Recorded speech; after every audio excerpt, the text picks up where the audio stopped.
안녕하십니까. 성남시 의사회 유튜브 동네의사입니다. 저는 그랜드 비뇨의학과 원장 정석현 원장인데요. 제가 올해 3월부터 제4원장으로 새로 합류하게 되었는데요. 그동안 11년 동안 2차 종합병원에서 요로결석에 대한 수술을 많이 집도하고 왔습니다. 요로결석으로 고생하시는 분들, 수술을 하기 위해서 대학병원만 가시지 않고 저희 병원에서 오셔서 안전하고 깨끗하게 치료할 수 있게 최선을 다하겠습니다.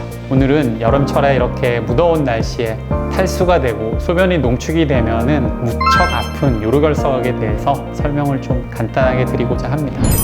요로결석이랑 소변을 만드는 신장, 소변이 모이는 방광, 그리고 신장과 방광 사이에 좁은 통로인 요관에 발생하는 돌을 말을 하는데요. 대표적인 증상은 좌우 신장이 위치한 옆구리의 통증, 그리고 돌이 하강하면서 요로를 긁힐 때 나타나는 혈뇨 증상이 대표적이고, 그 외에 이제 복부 팽만감이라든지 구역구토, 메스꺼움 증상 등이 나타날 수 있습니다. 그 외에 이제 돌이 하복부, 방광 쪽으로 좀 내려오게 되면은 소변 볼 때 통증, 배뇨통, 그리고 소변을 봐도 시원하지 않는 빈뇨 증상 등이 나타날 수 있습니다. 요로결석의 발병 현황을 보면은 2020년 자료에 의하면 30만 명당 3,000명 정도, 그러니까 100명 중에 1명꼴로 발생한다고 되어 있는데, 유병률은 논문에 따라서 1%에서 1.9% 정도, 100명 중에 한두 명 정도는 걸리는 걸로 나와 있고요. 남녀비는 남성이 여성에 비해서 한 2배 정도 높은 걸로 나와 있는데, 이거는 남성 호르몬, 그리고 땀, 고염식이나 사회적 활동이 많은 남성들에게 있어서 확실히 식습관에서 조금 관리하기 힘든 측면이 조금 고려된 것으로 파악이 됩니다. 그리고 30대와 50대가 전체 환자의 한 60% 정도를 차지하고 있는데요. 배달 음식이라든지 인스턴트, 탄산에 노출이 쉬워서 비교적 젊은 10대, 20대에서도 간간히 요로결석은 좀 보이고 있습니다.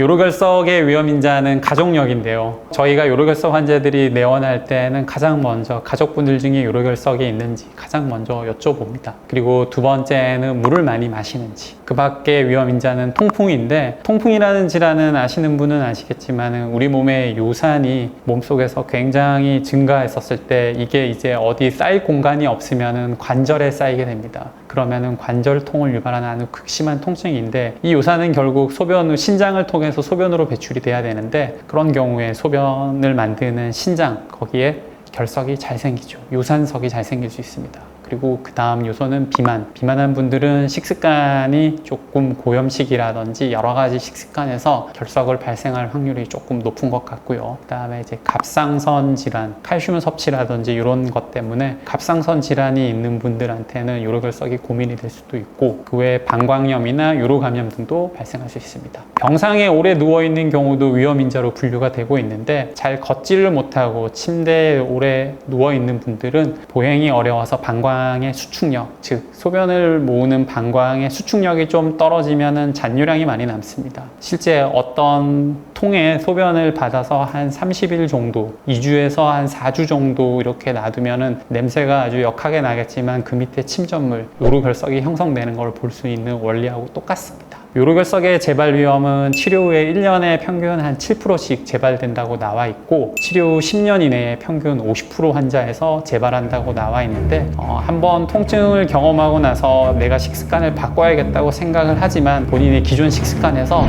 바꾸기 힘들어서 조금 더 재발을 많이 하는 것 같습니다. 30대에서 50대의 절반가량의 요로결석 환자 중에서도 잦은 재발을 인지하지 못하고 있고, 요로결석을 직접 앓은 경우에도 31%는 자기가 요로결석을 했는지도 잘 인지하지 못한다는 통계입니다. 다음은 요로결석에 대한 오해와 진실인데요. 요로결석과 담석증은 연관이 있다? 틀린 말입니다.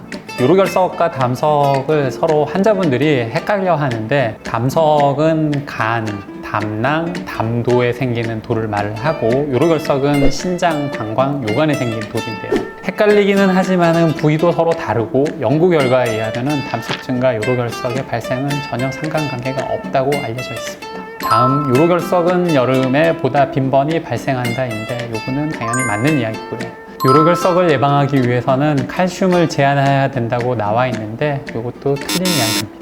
우리가 칼슘은 몸에서 이제 골다공증 등을 예방하는 아주 중요한 역할을 하는데요. 일반적으로 우유와 멸치 속에서 포함된 칼슘 같은 경우는 특별한 경우를 제외하고는 제한하지는 않습니다. 다음은 이제 비타민 C는 많이 먹을수록 요로결석에 도움이 된다는데 틀린 이야기고요. 비타민 C를 과량으로 섭취하게 되면은 수산 칼슘석이 증가하여 결석이 형성이 됩니다.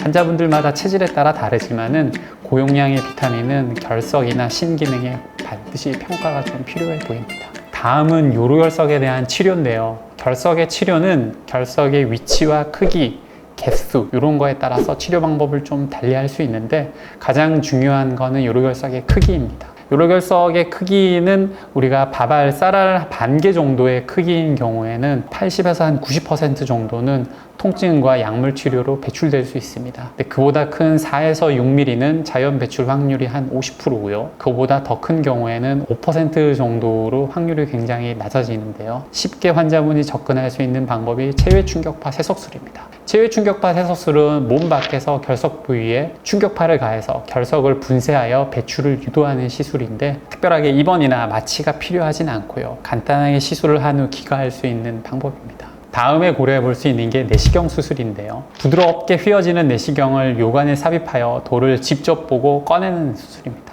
몸에 피부에 절개를 하거나 구멍을 뚫지 않고 요로를 통해서 내시경으로 돌을 직접 보고 꺼내는 방법인데 이 방법은 돌의 한 번의 시술로 80에서 90%의 성공률을 보이고 있지만은 입원이나 마취 등이 좀 필요할 수 있으므로 선생님들하고 상의를 해서 치료 방법을 결정하면 됩니다. 이상 요로결석에 대해서 알아봤는데요. 여름철에 가장 중요한 요로결석, 제일 중요한 것만 꼽으라고 하면은 수분 섭취입니다. 물을 많이 마시고 탈수가 되지 않게 수분 섭취를 잘 하는 게 좋고 짜게 먹지 않는 식습관, 그거 두 가지만 지켜도 결석이 주는 통증으로부터 자유로울 수 있습니다.